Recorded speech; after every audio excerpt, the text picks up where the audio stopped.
Namaskar. Hello and welcome to P Guru's channel. I'm your host Sree Iyer. Joining me today is Major General Rajiv Narayanan, and we'll be talking about this new global order and what does it entail for you and I, whether we are in US or in Timbuktu or in India. The things are not going to be the same. General Rajiv Narayanan, pleasure and honor to have you on our channel, sir. Namaskar. Namaskaram, sir. Thank you very much. Always an honor to be on your show. Yes, there is a global churning on, which is evident. But let me warn your viewers, this change will not happen overnight. It is just starting.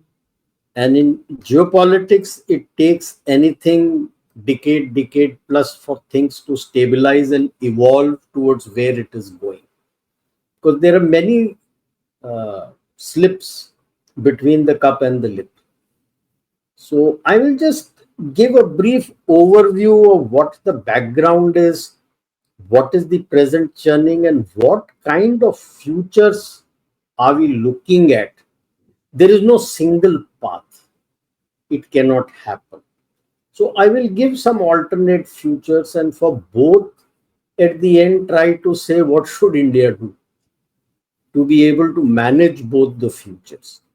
So, as a starter in the background, I would say that every century has seen a rise of a new power center. Now, starting from 15th century onwards, it was centered in Europe. Prior to that, it had come towards the Middle East, and before that, it was South Asia, that is India. Okay. And from there, you found the rise of Portugal, Spain, the Dutch, the French, and of course, the British. It took so many wars in the European continent, and finally, the two world wars before the rise of US came along with Western Europe. But let's be very clear. If we talk of Portugal, Spain, Dutch, British, it was all Western Europe. The two world wars were to deny the Central European power, which was Germany. We were not being given the space, and that is how the two world wars were fought. That history has its own way it evolved. But when you look at this overall, like I said, from Asia to Middle East and other places, Martin Stopforth in 2009, he had written a book on the shift in maritime trade routes. He called it the West Line. Began from the Indian Ocean, went towards the Mediterranean, went to the Atlantic, and has come to the Asia Pacific and is now coming back to the Indian Ocean. Obviously, if you keep going west, you will come in a full circle. So this is the full circle that it has come to. And now you find that EU is in decline. They had their 400 years of ruling the globe, and it is in decline. Why is it in decline? I'll touch about it a little later. But which are the new centers emerging? Despite a slowing economy, you have US, you have Russia, and you have India. These three clear are emerging as new powers who are coming up. US used to be the global policeman. It has realized it can't do it anymore on its own. So that period, I would say about 20-25 years post the decline of Soviet Union, that is over. Yes, it has about 800 bases and lily pads all over the world island, but to be able to dominate it by itself, it doesn't have the capacity, nor does it have the boots.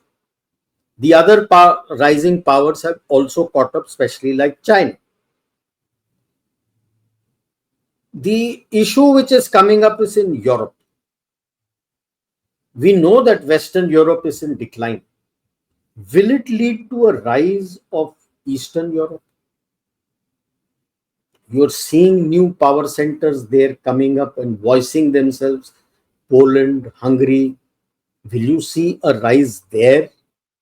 Not yet witnessed, but their economy seems to be doing slightly better than the Western Europeans.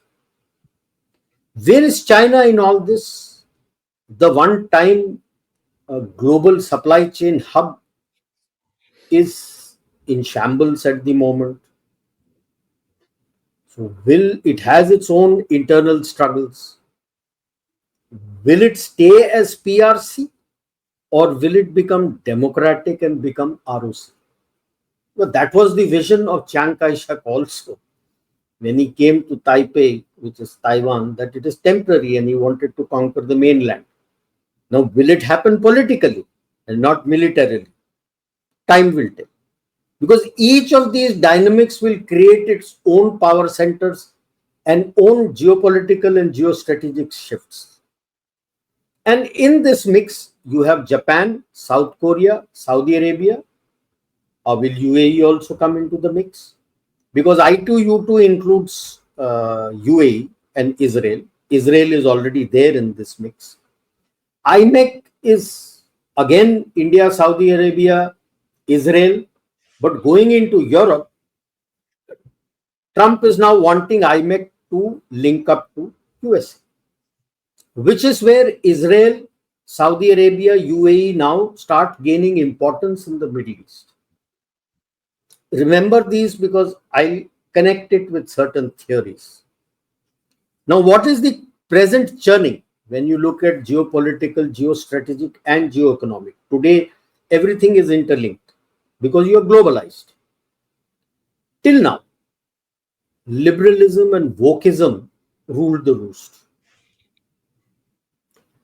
Muslim hardliners were used to control the global south. PRC was created as the global supply chain hub where big dads of the US and the West are not going to work. China will supply to them. That these people will stay subservient to them. That was the thought process. China, they felt that economic growth would convert it into democracy. Well, none of what they thought has happened. The radical Islam has turned into a hydra, and China by itself has also become a hydra for them, because the Muslims started planning a global ummah, and blindly the Europeans permitted them to come. I don't know how many of them have entered US also. We don't know the figures. They've not yet shown their teeth in US, but they're already showing their fangs in Europe. China under Xi Jinping started talking of a global order with Chinese characteristics. So suddenly the lords, milords out there in the US and the West realized that, well, whatever they were thinking of is not going to work, and so these need to be suppressed. And that is where the challenges have emerged now. What is it? Western Europe, let us look at it. There is a declining economy. There is a rising Islamic fundamentalism, which the liberal rulers are hesitant to face head on. They're not even able to voice their opinion that this is a bad thing which is going on. And the most critical part, as far as Europe is concerned, is the deep dependence on PRC. It is not just what is being made in PRC. Slowly and steadily, the Chinese companies are buying off their companies within Europe and making it in Europe. For example, the SAIC, the car company which owns Morris Garage, they are planning to make 2 more offices within plants within Europe. EV companies are coming in. and which they are permitting them. Companies which are closing down, the Chinese are taking. Now, this is the kind of dependence on which Western Europe has gone in. Eastern Europe has not permitted these things. Now, this is a big challenge which is going to come in Western Europe in the days to come. They've got to rise up and face this challenge. I think Ursula von der Leyen had come to India for the same thing. Yeah. But then it can't be on their terms. When you come to me with a begging bowl, then you have to give more than you can take. Now, what has transpired, I don't know, but there are indicators that they are planning to keep UK out from the EU force. EU wants to make its own force for defense of Europe.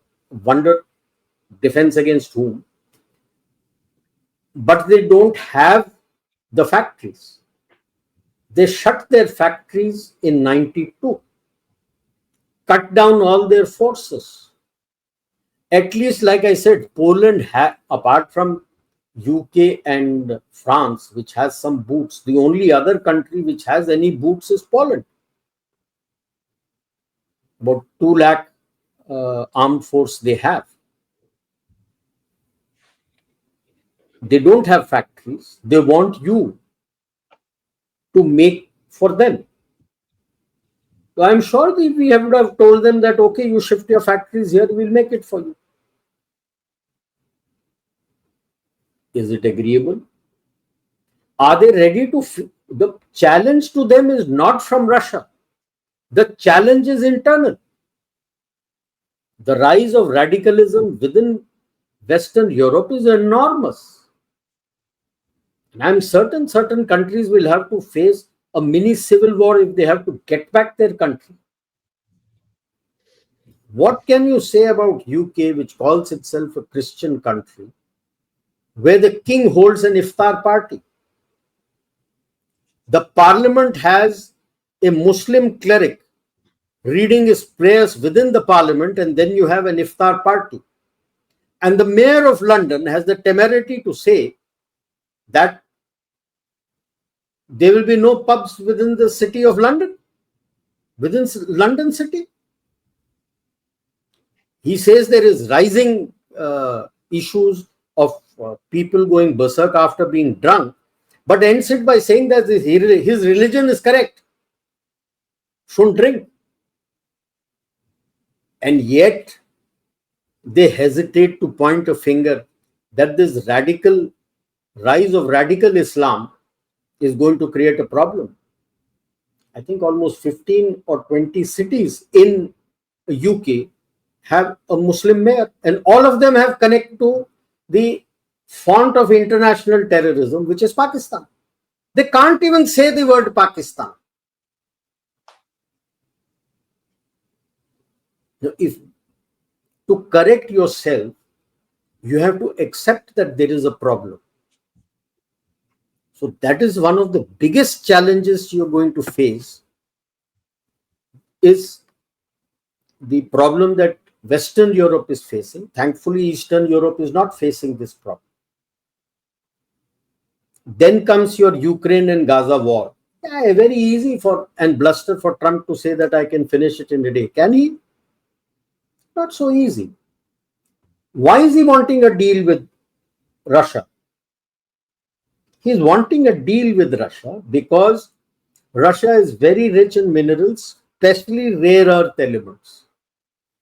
Today, China controls 90 to 95% of the rare earth minerals of the rest of the world where he is mining, and he is able to close the tap at will. And all your new high-end technologies that are coming in require rare earth minerals. Russia is ready. Ukraine, the area that Russia has taken over in Luhansk, Donetsk, Zaporozhye, and which is the other one near Mariupol, that area. Mariupol, right.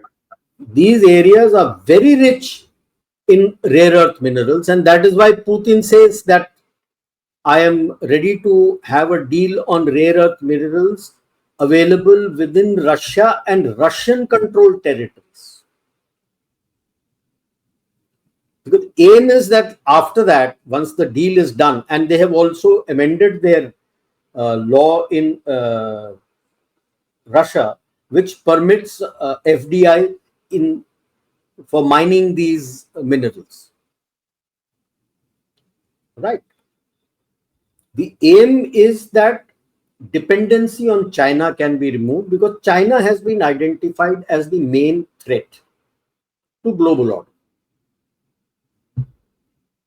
Gaza. Finally, Egypt has accepted to take 1.5 million, and they're putting them in North Sinai. I think about a year ago, we had discussed this about Gaza war, and we had spoken about these areas, North and South Sinai. North Sinai is the place where they are wanting them to place them there. So time and again, Gaza war is not about Gaza. The issue are two, three things. A, everybody in the world says that yes, two-state. No one is saying where is the second state going to be located. So as it emerges now, where Egypt has finally bitten the bullet and accepted Trump's push that North Sinai, there is a coastal road which goes there, there is a port there. Maybe that will be the area where Palestine state is likely to get formed in the future. Gazans may come there. What happens to West Bank and the Palestinian authorities there, Ramallah and those places? Maybe that will also go. I firmly believe that is what is going to happen should the Republicans continue in power for the next term also. Primarily because in his first term, he accepted Jerusalem as the capital of Israel, and he shifted his embassy from Tel Aviv to Jerusalem. Now, Jerusalem is in West Bank. Now, whether the Arabs like it or not, West Bank, the Palestinians will be asked to leave. Now, if they are not going there, he is going to twist the arm of Jordan and say, you take them across the Jordan River. And the Jordanian king will not like that, because he remembers what happened in 69-70. So he is not going to permit that. So that is why I say that North Sinai willy-nilly ultimately will become that. Gaza, in any case, the latest UN report says 82% destroyed. There is nothing left in Gaza today. And while Trump may talk of the Riviera, essentially it is the Ben Gurion Canal, which will go from Gulf of Aqaba, that is Port Eilat, and through North Gaza. This is going to be the alternative parallel channel to the Suez Canal, so that it eases out all the shipping bottlenecks. And Saudi Arabia is very much on board, like I earlier also has said on your channel. The city of Neom is right next to Gulf of Aqaba. The moment this canal is built, that becomes a commercial hub, and Saudi Arabia is going to benefit from that. So this is as far as Ukraine and Gaza's future planning is concerned. Now it depends how much, who succeeds. You have a simmering South Asia and West Asia. Turkey and yes. General Rajiv, sorry to interrupt you, sir. I just wanted to update our viewers with what is happening in Ukraine. So this is the map as it stands. It's an interactive map. Yes. Last 48 hours, I'm seeing more troops lining up towards Russia, north and northeast, and all the darker regions are Russian occupied. And you mentioned about Mariupol. I'm just going to zoom in 1 minute. If you want to add something to that, sir, because this is where Mariupol is. This is the belt. Yeah, this is the belt. This is the belt they have occupied, because it is a defensible belt. If you look at a 3D image, This is the mountainous areas, and then the plains start. So a little Right. bit of plains and rest of the mountainous hilly areas they have occupied. So it is a very good defensible line they have. While he may have asked for all the complete provinces, it's unlikely. The indicator came when Hegseth also mentioned what I had been telling for a long time of armistice. He spoke of line of control. Line of control means it's not a peace treaty. It's more like a ceasefire. And what it's there between India and Pakistan in Kashmir, or North and South Korea. There is a demarcated line. They call it an armistice line. We call it a line of control. Call it what you will. That is what is going to happen ultimately in Ukraine. Nothing else is going to happen. There will be elections. It will be enforced. And Zelensky knows his days are numbered. Whether he is going to be alive, not alive, where is he going to be, he and his wife can decide. But he is not coming back to power, primarily because Americans are also in back channel talks talking to Yulia Tymoshenko and Poroshenko. Poroshenko is his successor. Yulia Tymoshenko was earlier when the what was his name? I think Yanukovych had come. She was the PM. She is pro-West. Poroshenko is also pro-West. So, which indicates to Russia that while you may keep this, and person who's going to come is going to be pro-West. That is number one. Number two, Ukraine has been clearly told that they will never ever be a part of NATO. So that meets Putin's requirements. So these talks are on. Everything has happened. And by the way, Putin is shortly going to visit India. So they are going to have talks here. Modi has visited there. People have gone there. Now you are coming here. So this at the moment looks something on, but please remember there is a simmering South Asia and there is a simmering West Asia. In simmering West Asia, it's not just Iran. Turkey is on the boil. Also, Turkey is on the boil. People are on the streets. Today is the 8th day that Imamoglu, the mayor of Istanbul, has been arrested. The judiciary has got him arrested, and people are angry with him. While some people said that Erdogan has left, some say no, he's still there. His whereabouts are not clearly known, though he has given certain bites.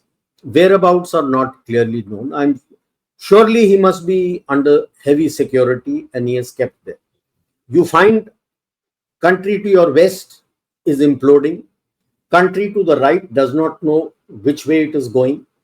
Country to the north, suddenly you find that the king has come back and the people are on the streets to throw Oli out, and he is there. So North Myanmar, Chin area, the MP from Mizoram, the biggest thing, the two Chin groups signed an agreement to combine together in North Myanmar. And they signed, who was there? The Chief Minister of Mizoram. Now, this is something which has never happened. And Maldives really doesn't know whether he is coming or going. Sometimes he is with you, sometimes he tries to look at China. And you have a problem, big problem towards the north. There is, yes, PRC is aggressive, but economy has taken a big hit. And there are deep internal fissures. And that is where China becomes aggressive, angry and aggressive. Whenever they have internal problems, they try to externalize their internal problems. So now you are faced with these kind of situation on your three parts. That you have to remember. The biggest challenge is to readjust and relocate the supply chains. Why will China permit you to take it away? Like Apple, he's not been permitting the machinery to come. I have only one thing to tell Foxconn. India is a past master in TOT. You just give the TOT, within 6 months, they'll give you the machines. And in those 6 months, after that, the next 6 months, You already got skilled people. You just need to adjust their skills to the SMTs that you have. It will be ready. Why are you stopping the move saying China is not permitting? Is there something more to it than meets the eye? Right. These days, it often is, Rajiv.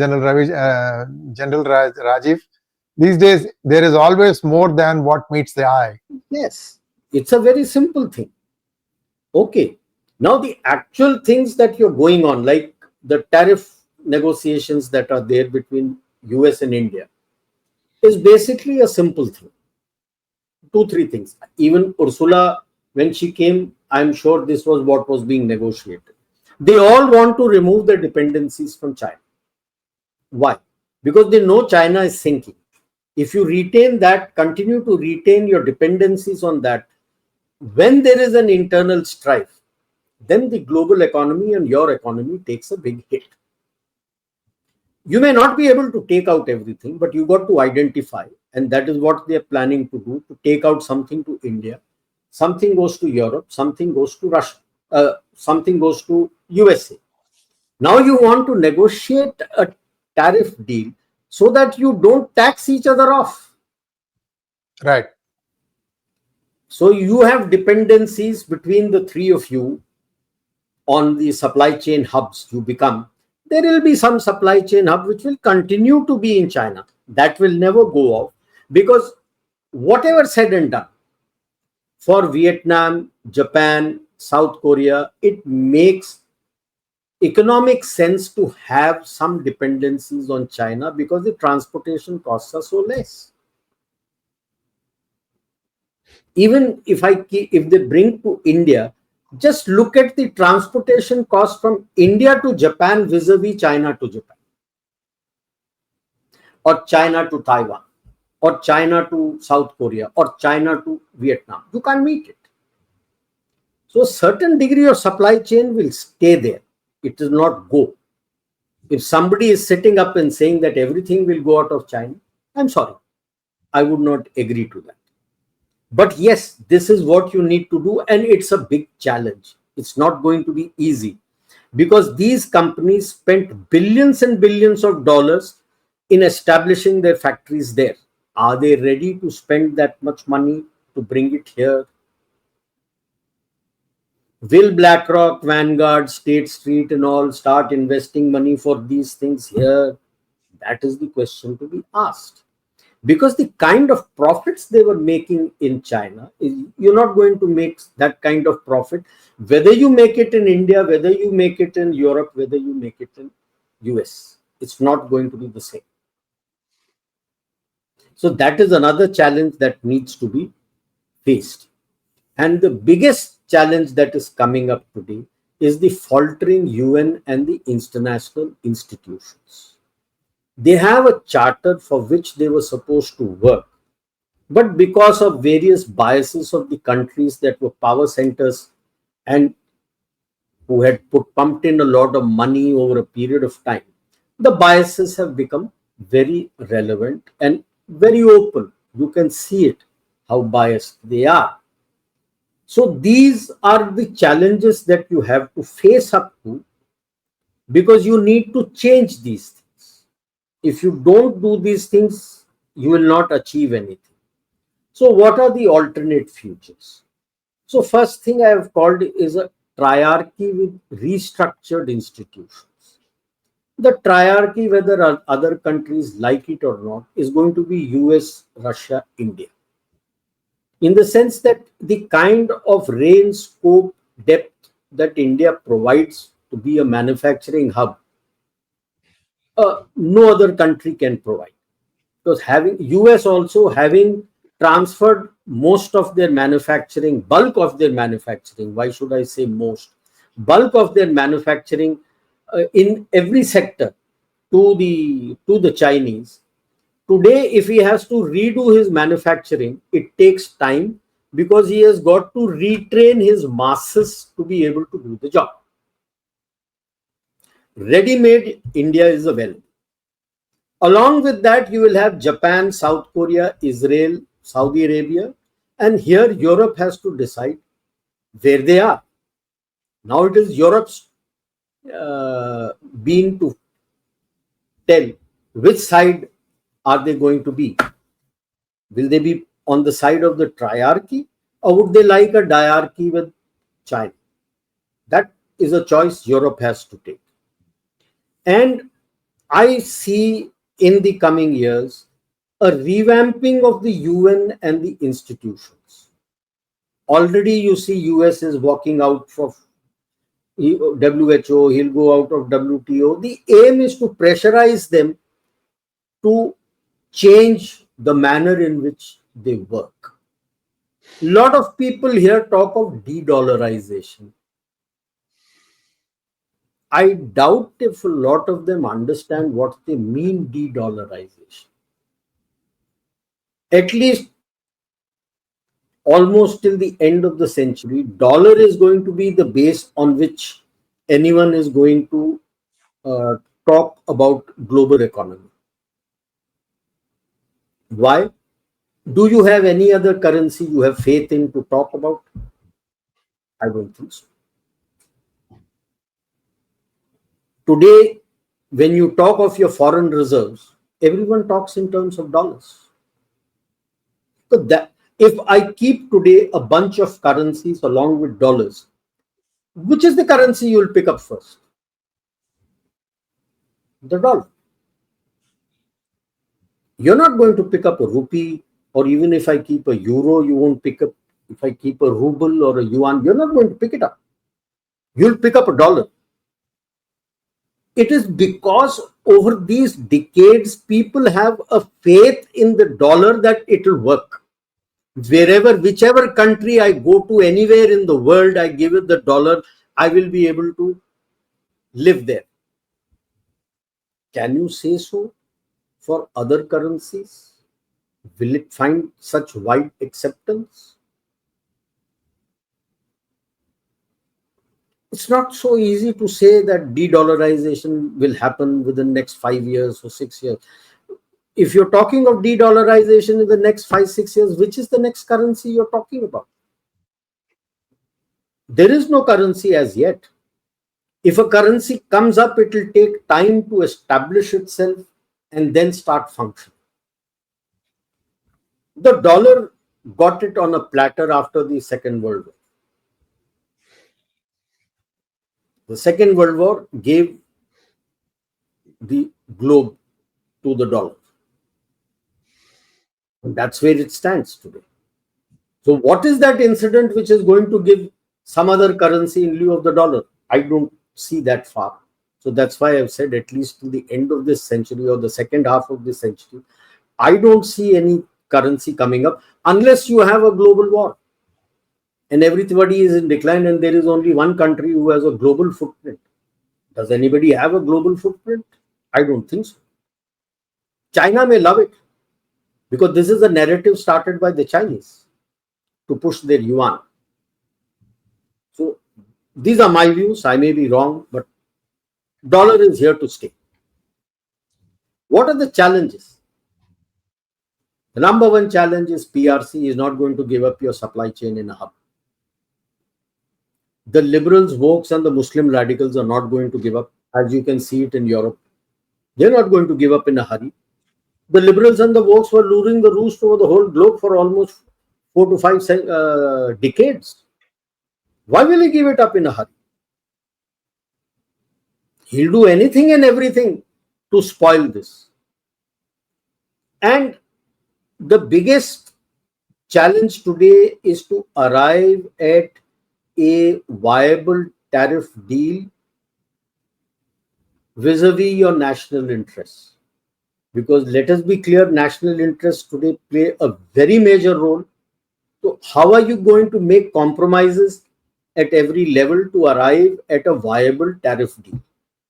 If that doesn't come through, this structure may not work. When you look at it, what are the opportunities this provides? You get a better deal for the global south. They may not be looted like they were earlier. You have a dispersed and a balanced supply chain. There is no single country dependency.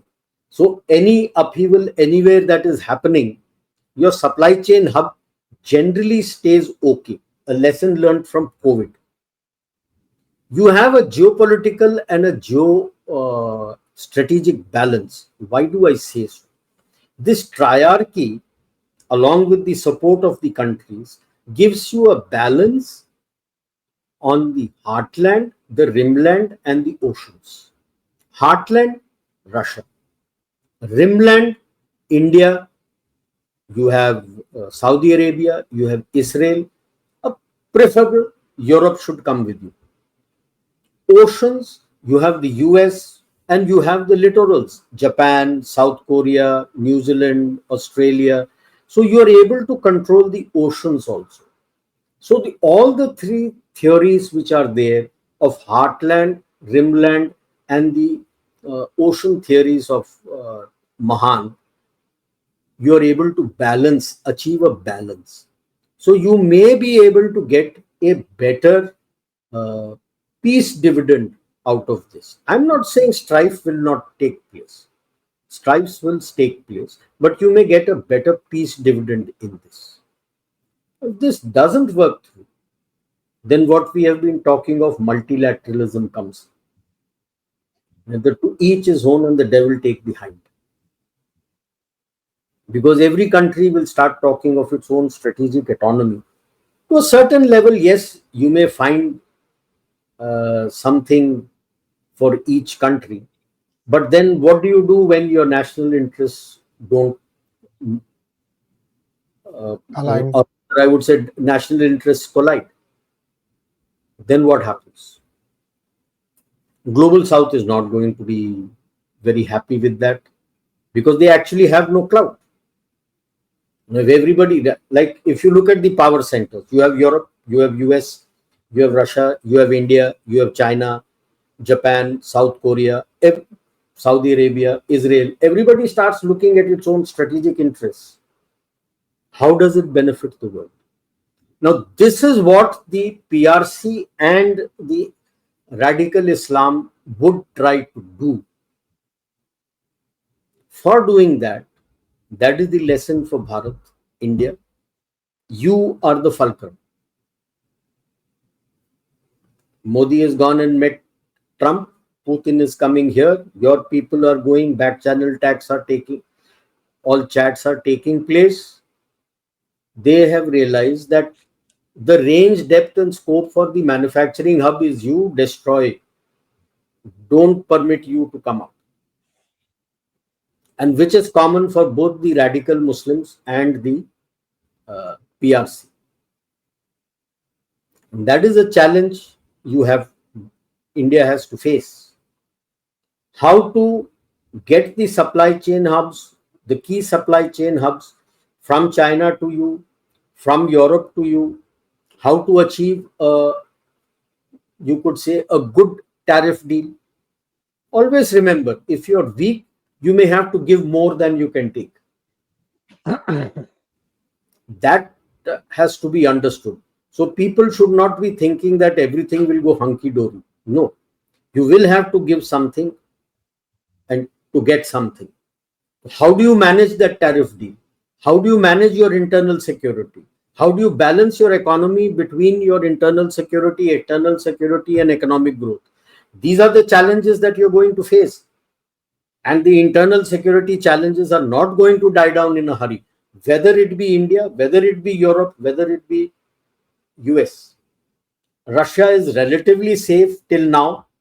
I wonder how long before the radicals will start fingering them in Chechnya and Dagestan. It's a matter of time if they see this emerging. And in that, what is the kind of multilateralism that you will have? That's why I said I started multilateralism is not good in what is emerging, because it is to each his own and devil take the hind. So you got to be prepared to ensure that this triarchy comes through in whatever form. That is the US, Russia, India triangle. That needs to come about. And you're going to take Israel, Saudi Arabia, Japan, South Korea. These are going to come along with you. When this happens, the whole lot of countries within the Indo-Pacific and Southeast Asia willy-nilly will join with you. There may be outliers like Pakistan is there. Depends how long Bangladesh lasts in this manner. A few outliers will always be there. But if you don't achieve this triarchy, multilateralism, then you are on your own. It will take a while for your Atmanirbhar Bharat to kick in, because you are still catching up on technology, to put it bluntly. So Atmanirbhar Bharat will take a little time, but if you get triarchy, you'll be able to jump the curve and be on your path to Atmanirbharta. So this is the kind of global order as I see, which is emerging, and you got to be very careful of how you go about it and face the challenge. Thank you so much, General Rajiv Narayanan. I have a couple of observations / questions. If you look at what is happening recently, the big semiconductor fab manufacturer, it's called a scanner, it's called ASML. ASML CEO has said that they are going to go back and start re-engaging with China. When 2 years ago, when the embargo happened, where the CHIPS Act was started in the United States, and there was like 1 month time given to all semiconductor engineers who are working in China, they were all asked to leave the country. This is Biden administration. Said no more equipment to China from nobody, and in fact, you have to close down your China offices.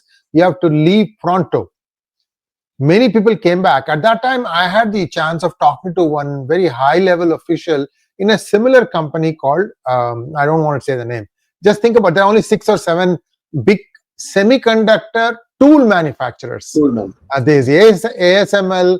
They have there's a division in US called Cymer. So think of it like this, viewers. ASML makes the pen. The company in US, which they have acquired, ASML has acquired, they make the ink. Very, very simplistic. It's not as simple as that. But, if you want to write on a paper, you have to have a pen and ink. Yeah. So, and the paper is the integrated circuit. The smaller you make it, the more power you can pack in your computer, anything you want. Now, the challenge is that if so what this gentleman told me was this was like 2 days before that the announcement came. He said, there goes 20% of our revenue. 20%. So all semiconductor tool suppliers, 1 in 5 of whatever they produce was going to China. So now you are seeing a reflection of that when the ASML CEO says that no, we are going to start supplying scanners to China, again defying the United States sanctions. So you see this tariff pushback is getting, it's like a balloon, General Rajiv. You push the balloon and squeeze it one side, the other side starts expanding. See, something like that. Where I said that Europe has to take a call where it stands, with whom it stands.